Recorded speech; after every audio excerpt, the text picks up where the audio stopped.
சொல்லாதே பெண்ணே சேலை நெய்வேன் கண்ணே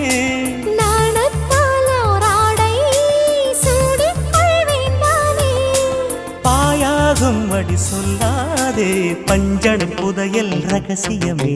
சாய்ந்தாடும் சங்கில் துளி பட்டாலும்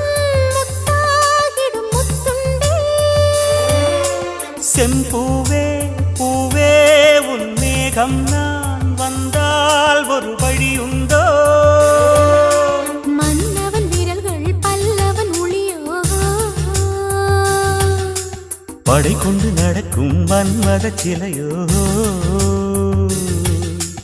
இமைகளும் உதடுகள் ஆகுமோ